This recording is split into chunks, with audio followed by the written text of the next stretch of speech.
Effectivement, on peut imaginer qu'un certain nombre de régions qui étaient tempérées vont peut-être devenir plus arides. Et c'est justement, je pense, l'interpellation sur des vignes en Suède. Donc il faut s'adapter, tenir compte peut-être du fait qu'il y aura dans certaines régions une eau moins abondante, peut-être des ressources en eau moins abondantes, des pluies peut-être moins abondantes, des types de cultures faudra adapter en fonction de la nouvelle, je dirais, la nouvelle physionomie climatique au niveau de la planète. Comment peut-on tous ensemble faire en sorte d'agir pour prévenir, c'est-à-dire d'agir pour faire en sorte que l'augmentation qui est continue, irréversible de la température moyenne sur notre planète, donc se limite à une augmentation supplémentaire de 2 degrés d'ici la fin de ce siècle. Pourquoi on a pris la vigne aujourd'hui sur la question du changement climatique? Parce que la vigne est un marqueur du climat depuis le Moyen-Âge à peu près. Et donc, on va voir que comme une carotte glaciaire, la vigne nous dit beaucoup de choses sur le climat passé et sur le climat actuel.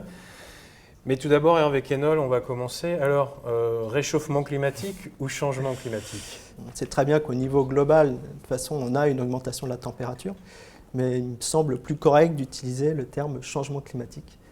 Parce que justement, on peut avoir des secteurs sur la planète où il fait plus chaud, ou d'autres un peu moins, etc. Donc il faut quand même bien prendre cela en compte, et notamment faire la distinction entre variation et variabilité du climat. En gros, variabilité, c'est la variabilité du climat, c'est d'une année sur deux. On peut avoir une année chaude, une année fraîche. Et c'est souvent là où on peut avoir un peu des... pour monsieur tout le monde, même tout le monde, c'est toujours un petit peu compliqué de... Voilà, il y a un hiver froid, souvent on va nous dire... on nous parle du changement climatique, du réchauffement climatique, et il fait froid, donc c'est pas possible, ça n'existe pas. Donc voilà, je pense que c'est vraiment important. Là, je vous ai mis un petit exemple d'une figure qui vous montre l'évolution des températures sur une période relativement courte, c'est de 1948 à aujourd'hui. Donc température minimale, maximale et moyenne, donc dans le Val-de-Loire. Vous pouvez voir donc en gros de Nantes à Tours. Si on veut parler de variation climatique, si vous regardez l'ensemble de cette figure, vous voyez que pour l'ensemble des courbes de température, on voit une augmentation sur toute cette période. Donc là, sur cette période-là, on a une variation, une augmentation de la température. Par contre, si on regarde d'une année à l'autre, vous pouvez voir que même qu'on soit en température minimale, maximale ou moyenne, il y a des années plus chaudes que d'autres. Et ça, c'est la variabilité. Et si on va un petit peu plus dans le détail sur toute cette période, on a un moment, une époque, donc on va dire à la fin des années 80, une augmentation un peu plus importante, un peu plus intense de la température. Et là, si on fait des analyses statistiques, on le remarque sur l'ensemble, à peu près sur l'ensemble de la planète, on a ce qu'on appelle une rupture statistique, c'est-à-dire un moment où l'augmentation de la température est plus intense sur une période relativement courte. Donc je pense que c'est des choses vraiment à prendre en compte, ces différences entre variabilité et variation, de manière à vraiment bien comprendre ce changement climatique. Et cette rupture statistique dont vous parlez, qui a eu lieu à peu près dans les années 80, il y a des chiffres. Bon, pour les Français qui sont là, je n'ai pas les chiffres pour les villes italiennes, mais par exemple, prenez le nombre de journées estivales. Elles ont augmenté de 4 jours tous les 10 ans à Paris et de 5 jours tous les 10 ans à Toulouse. Hervé Quénol, qui va nous amener à parler du rapport 2014 du GIEC, qui pose ces hausses de température et ses conséquences. Oui, tout à fait. Donc le dernier rapport du GIEC montre d'une part une augmentation générale de la température, mais également une augmentation de la fréquence de certains phénomènes qu'on appelle extrêmes, que ce soit des fortes pluies, mais également des périodes de sécheresse. Donc là, de la même manière, j'ai mis 2-3 figures qui vous montrent les principaux résultats qui ressortent du dernier rapport du GIEC. Donc avec la première, on voit très clairement l'augmentation de la température sur la période, donc ici 1998, si je ne dis pas de bêtises, fin de l'année 80 jusqu'à aujourd'hui. Également l'augmentation du niveau moyen du niveau de la mer, donc qui est pas sans conséquences naturellement. On le voit, les hausses de la mer, pour 2100, c'est 29 cm à plus 82 cm d'ici 2100. Ce qui est énorme. Ce qui est extrêmement intéressant, c'est entre les deux derniers rapports du GIEC, on a naturellement une amélioration en tout cas dans la mise en place de ces modèles et qui en fait ressortir ces scénarios donc du futur avec on va dire, du plus optimiste au plus pessimiste. Et ce qui a changé entre les deux derniers rapports du GIEC, c'est que maintenant, ces scénarios sont exprimés en termes de concentration de gaz à effet de serre et non en termes d'émissions, comme cela était sur le rapport précédent. Et c'est intéressant parce que dans ces scénarios sont intégrées notamment toutes les politiques des différents États mises en place pour réduire ces gaz à effet de serre. Et donc, de la même manière, si vous regardez ces deux figures, vous voyez que sur les différents scénarios, on n'a pas des différences énormes sur les simulations futures, ce qui est également ce qui est optimiste, en tout cas pour le travail des scientifiques, notamment là les physiciens de l'atmosphère, ce qui prouve que leur précédent modèle n'était pas mauvais. Avant de vous parler des scénarios, je voulais juste vous montrer un exemple d'une figure relativement ancienne, mais de travaux qui ont été réalisés par Météo France, qui vous montre déjà la tendance sur la période de 1900-2000 en France, de la répartition de la température, donc à gauche maximale et à droite minimale. Et vous pouvez voir déjà en un siècle une augmentation entre 1,5 degré et 2 degrés, mais très variable en tout cas, ça dépend d'où on se situe en France. Pour le futur, c'est de la même manière, les scénarios montrent une augmentation de température de 2 à 6 degrés suivant qu'on soit sur un scénario optimiste ou pessimiste. Donc on peut passer directement donc, sur la vigne. Donc, comme vous l'indiquiez juste avant, la vigne, c'est pourquoi déjà travailler sur la vigne, d'une part parce que le vin c'est relativement sympa, mais surtout parce que déjà la vigne on la trouve à peu près partout dans le monde, avec un zonage on va dire de plus ou moins des zones où vraiment on peut faire du bon vin, mais il y a même d'autres secteurs qui sont un peu plus originaux où on trouve de la vigne. On en trouve côté de Tahiti, on en trouve à La Réunion ou autre. Mais l'idée déjà, c'est de travailler sur la vigne, c'est qu'on peut travailler sur les différents macroclimats du monde entier, où on peut faire de la vigne, de manière à voir si le fait que ces climats changent, est-ce que cela a une répercussion sur la vigne. Donc la vigne est un excellent marqueur, et cela donc, pour différentes raisons. D'une part, parce que la vigne est une culture pérenne. Donc la vigne, on peut suivre l'impact du climat sur la vigne d'une année sur l'autre. On plante de la vigne minimum pour 40 ans, 30-40 ans. Donc d'une année sur l'autre, on aura toujours la même plante, donc ce qui permet d'avoir une information régulière et avec de bons résultats. L'autre aspect, c'est que la vigne, elle a des stades de croissance bien définis, c'est-à-dire entre le moment où la vigne va reprendre son activité de croissance, donc après l'hiver, c'est-à-dire la formation du bourgeon, jusqu'à la récolte, à l'automne suivant. Il y a différents stades, donc ce qu'on appelle le débourrement de la vigne quand elle se redéveloppe, formation des feuilles, formation des fleurs, des grappes, le moment où le raisin va commencer à se colorer pour la maturité, et la vendange. Et ces différents stades, ils sont corrélés avec des indices bioclimatiques qui sont généralement calculés sur des sommes de température. Donc ces indices, on peut les appliquer chaque année, et ça nous permet de voir notamment si cette croissance de la vigne sur 50 ou 100 ans, si elle a changé, si elle est plus précoce, plus tardive, etc. Et l'autre aspect également, c'est qu'on a des documents historiques qu'on retrouve notamment dans les grands châteaux viticoles, où le chef d'exploitation ou le chef œnologue marquait, disait voilà, telle période il y a une gelée, telle période il a fait chaud, etc. etc. Donc il y a plein d'historiens, il y a des historiens qui travaillent sur ce thème-là, et on peut remonter très loin dans le passé de manière à avoir un référentiel pour un suivi du climat sur plusieurs dizaines, voire centaines d'années. Bon, certains disent le Bourgogne va devenir un Côte-du-Rhône, ou certains disent même le Bourgogne et le Côte-du-Rhône, d'ici 2050, vont disparaître. Oui, donc là, il ne faut pas non plus tomber à l'extrême. Si on analyse uniquement les sorties de modèles, donc appliquer vraiment la culture de la vigne, de manière très très théorique, vous avez cette figure qui vous remonte la limite théorique de la culture de la vigne en 2050. Pour résumer, si on a une augmentation moyenne de 1 degré, ce qui en ressort, c'est qu'on a un déplacement pour l'hémisphère nord vers le nord d'à peu près de 100 km de la limite de la vigne. Donc c'est pas pour dire qu'on va faire de la vigne 100 km plus loin, c'est-à-dire qu'on aura des conditions pour avoir une bonne viticulture 100 km plus au nord. La même chose pour l'hémisphère sud, plus au sud. C'est pas innocent, hein, on voit très bien que ça plante pas mal en vigne, on peut parler justement de la vigne en Suède, mais il y a déjà de la vigne en Suède depuis un bon moment. Mais là où ça devient intéressant, c'est qu'en Suède, la qualité du vin va être bien meilleure du fait de ce petit degré de température qui est gagné là depuis une quinzaine d'années, vingtaine d'années. De la même manière en Angleterre, et si on va plus au sud, on sait qu'on plante beaucoup actuellement en Patagonie, même si actuellement ça serait peut-être compliqué de faire du bon vin en Patagonie, mais c'est un peu des paris sur le futur.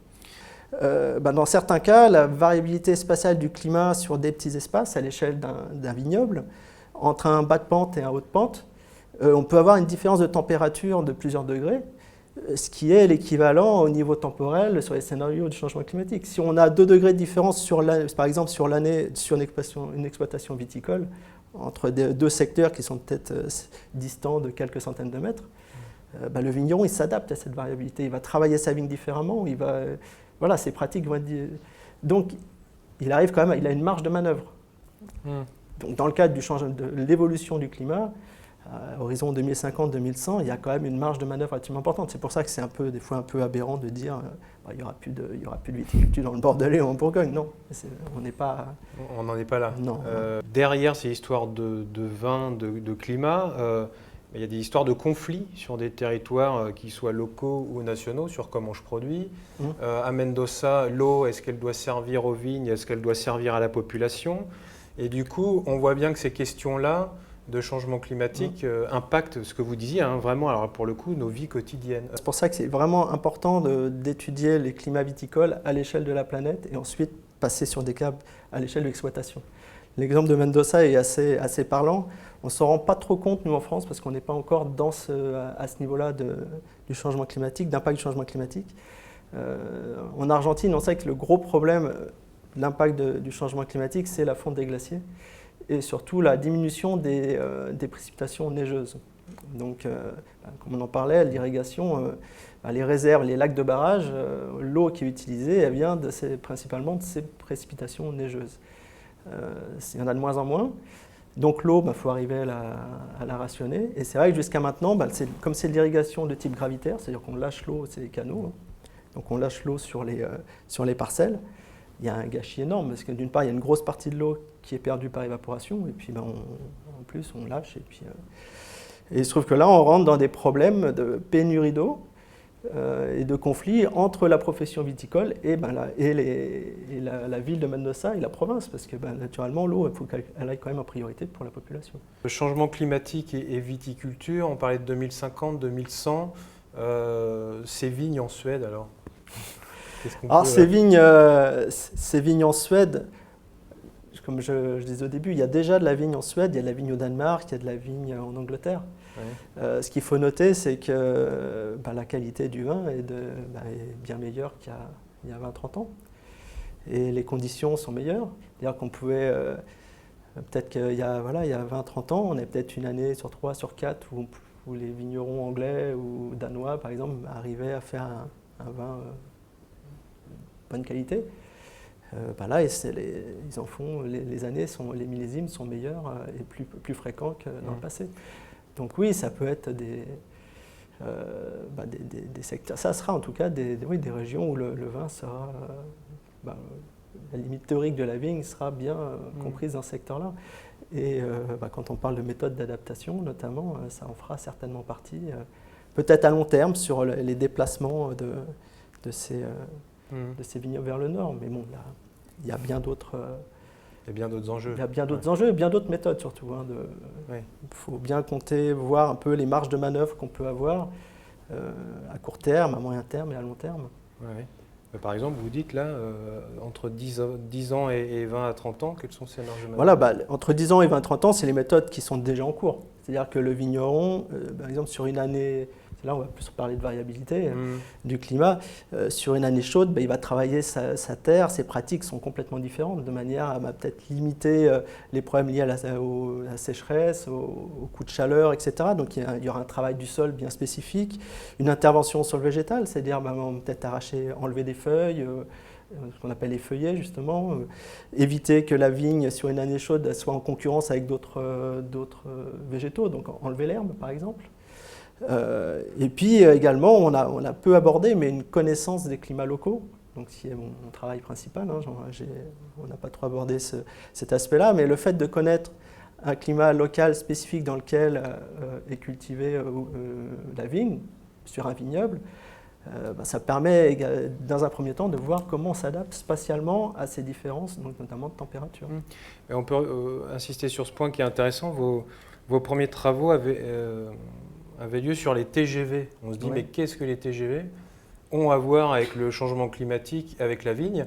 Et vous expliquez aussi bien à Strasbourg ou le TGV Méditerranée que quand on construit un TGV qui traverse un territoire, ça a des impacts et le climat local change. Alors oui, donc là, c'était vraiment pas sur la problématique du changement climatique, mais l'idée, c'était, voilà, on a un obstacle qui est construit. Est-ce que cet obstacle aura un impact sur le climat local? Donc l'exemple des TGV, c'est notamment sur le TGV Est européen qui traversait les 100% Grands Crus de Champagne, donc c'est quand même des secteurs à haute valeur ajoutée. Se remblait en contrebas de coteaux de vignes, en situation notamment de ce qu'on appelle de gelée de printemps. Vous avez des situations où vous avez un ciel clair la nuit, donc ça engendre des pertes énergétiques et puis de la formation d'air froid. Et cet air froid, comme il est plus dense que l'air ambiant, il va s'écouler le long des pentes. S'il est bloqué par un ouvrage en remblai, ça fait comme un lac d'air froid et ça accentue le gel.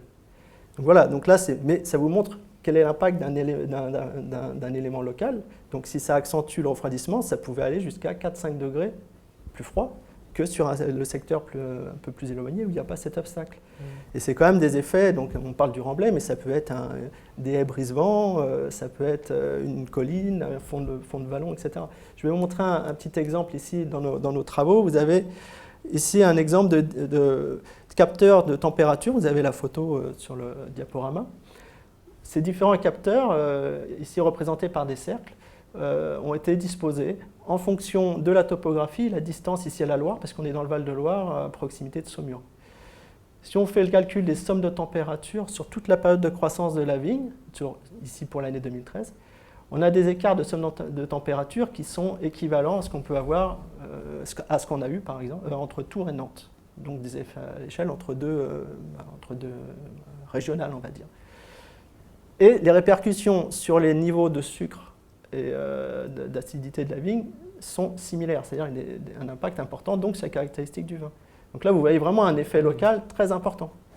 Et si cela, on arrive à le prendre en compte dans le contexte du changement climatique, on a déjà fait vraiment un pas sur les questions d'adaptation et surtout pour limiter l'incertitude. Parce que quand vous dites à un vigneron, en 2050, il fera plus 2, plus 3 degrés sur votre exploitation, ça ne lui parle pas.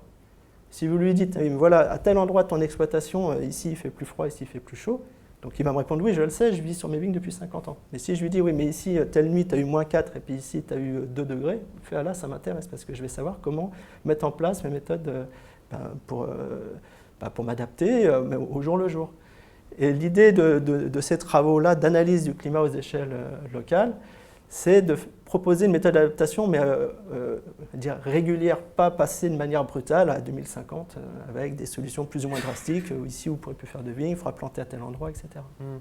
Mais on voit par exemple la baie du Cap où il y avait des pommiers, la température a fait, et puis la brise marine a fait qu'on a mis de la vigne. Bon, maintenant, les agriculteurs sont carrément en train d'arracher pour aller plus haut. En France, j'imagine qu'on ne peut pas comme ça arracher un vignoble. On n'est pas dans les mêmes conditions. C'est pour ça. Après, il y a l'aspect politique aussi qui entre en compte, la législation. C'est vrai qu'en Afrique du Sud, c'est pareil, on est au niveau d'impact du changement climatique complètement déjà beaucoup plus avancé que pour nous. Là, on avait une viticulture même arboriculture, qui était possible grâce à un effet local qui était lié à en gros, la proximité de la mer générait, la différence de température entre la mer et la terre générait une brise marine relativement forte. Le fait que l'océan soit réchauffé, l'influence de la brise marine est un peu diminuée. Et on a un phénomène, notamment pour les arbres fruitiers ou la vigne, c'est que l'hiver, lorsque la vigne ou l'arbre fruitier est en phase de dormance, donc en repos, pour que cette phase de repos s'arrête et déclenche la reprise de croissance, il faut des températures relativement fraîches. Et plusieurs années de suite, ça devient compliqué. Une année, 2 années, c'est pas bon. Peut-être la troisième, ça a été bon. Mais bon, à ce moment-là, les arboriculteurs se sont dit c'est un peu plus compliqué. Donc certains ont commencé à arracher les pommiers. Puis petit à petit, on remplaçait par de la vigne. Et puis là, on arrive dans une phase où des fois, c'est un petit peu plus compliqué pour la vigne. Il faut rechercher du froid, donc on va planter un petit peu plus en altitude. Et ça, en France, c'est compliqué. Et puis la législation est différente, il y a les appellations, etc. Et puis on n'est pas encore à ce niveau-là. À ce stade de changement climatique. Oui, et puis on ne peut pas planter n'importe où. Justement, puisqu'on parle de changement climatique, viticulture, il y a les préconisations du GIEC, parce que ce qui est intéressant dans ce que le GIEC a posé et ce que vous dites, c'est que maintenant que le constat est fait, quelles peuvent être les préconisations sur le changement peut-être de mode agricole, peut-être aussi de mode de vie? Oui, c'est un peu ce que je vais poursuivre sur justement les méthodes d'adaptation à plus ou moins long terme. À plus long terme, donc j'en ai un petit peu parlé, c'est l'adaptation par déplacement géographique. Donc on a montré un peu, en gros, d'ailleurs j'ai fait une petite erreur tout à l'heure, plus 1 degré, ça équivaut à peu près à 200 km plus au nord ou pour l'hémisphère nord. 150 mètres en altitude, donc c'est des méthodes d'adaptation vraiment à plus long terme. Je répète, quand on plante de la vigne, c'est minimum pour 30-40 ans, donc il ne faut pas se tromper, quoi. Donc l'adaptation par type de cépage, comme je disais, donc retrouver des cépages peut-être moins précoces, qui ont des durées de cycle végétatif différents, des besoins en froid différents, sensibilité au gel également, parce qu'on en avait un petit peu, on n'a pas encore abordé cet aspect des extrêmes climatiques. Mais des fois, on a un peu tendance à croire que si les températures augmentent, on aura moins de risque de gel pour la viticulture. Et c'est complètement faux, parce que comme on a une avancée des stades phénologiques et si on a une reprise de la croissance de la végétation pour la vigne mi-mars au lieu du 10 avril, par exemple, je donne une date au hasard, la probabilité d'avoir une gelée mi-mars, une température froide négative, est beaucoup plus importante qu'en avril. Et puis une des dernières méthodes d'adaptation, qui porte vraiment à controverse, mais certains viticulteurs, et dans certains pays c'est déjà assez, c'est pas un tabou, c'est l'adaptation par modification du matériel génétique. Tout bonnement faire des vignes, des pieds de vigne qui ne seraient pas sensibles à la sécheresse ou autre. Et c'est quand même des choses qui sont évoquées, peut-être pas de manière vraiment officielle, parce que ça peut faire poser pas mal de questions. Mais, Donc là, il y a des scientifiques publics ou privés qui réfléchissent à ces questions-là. Des OGM il y a des pays, oui, où les OGM sont déjà bien développés, donc oui. Donc là, le changement des modes agricoles, et si on se disait sur le changement de nos modes de vie à nous, parce qu'on voit que l'agriculture est aussi je crois que c'est 20%, est un gros émetteur de gaz à effet de serre. On pourrait se dire si on peut peut-être influer là-dessus, et puis sur les modes de vie des citoyens, par exemple. Déjà, revenir sur le fait que l'agriculture donc également la viticulture est productrice importante de gaz à effet de serre. Je crois que c'est quelque chose qui a été vraiment pris en compte par la profession viticole. Il y a vraiment des études qui sont réalisées sur cet aspect-là, notamment avec l'ADEME et les différents organismes viticoles, de manière à voir, en prenant toute la chaîne de production du vin, entre la plantation jusqu'à la mise en bouteille, et le transport, etc. Il y a vraiment des travaux qui sont dans cette optique-là, de manière à réduire ces gaz à effet de serre. Pour prendre l'exemple du Bordelais, de la Champagne notamment, et l'ensemble des régions viticoles est un peu dans cette optique-là. Et c'est également, je pense que si on quitte également le monde du vin, on est quand même c'est une responsabilité collective et de chaque citoyen. Ce qui est intéressant avec la vigne, c'est que ça montre aussi pour les autres cultures, c'est-à-dire dans d'autres pays, sur le maïs, sur le blé, le manioc, etc. Si on transpose ce que vous nous dites de la vigne sur ces cultures vivrières nourricières, là on se rend compte aussi de l'impact qu'a le changement climatique. C'est l'idée aussi de nos travaux, c'est qu'on utilise la vigne, comme on l'a dit, comme marqueur, mais c'est applicable sur plein d'autres, sur l'agriculture en général. Et dans certains cas, comme vous le disiez, le vin on peut vivre sans, manger, il faut bien, on ne peut pas vivre sans manger. Bonjour, moi je me demandais Comment a été pris en compte le vent dans vos travaux? Le vent? Oui, parce qu'on sait que ça peut avoir des conséquences sur les cultures Oui. et que ça pourrait changer avec le changement climatique. Alors le vent, on le prend en compte lorsqu'on travaille aux échelles locales, donc sur les sites, je vous ai petits exemples, je vous ai montré. Hein. Oui, je n'ai pas précisé, dans le cadre de nos programmes de recherche, on est sur 35 vignobles répartis dans 15 pays.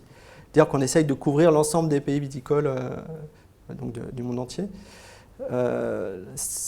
Dans certaines zones plus que d'autres, le vent est un paramètre important, comme les précipitations, etc. Donc on le prend en compte en installant des capteurs, de manière à l'exemple de l'Afrique du Sud, pour voir un peu comment jusqu'où la brise de mer, donc le vent marin, va rentrer dans les terres et quels vont être les secteurs plus favorables pour la vigne ou autres.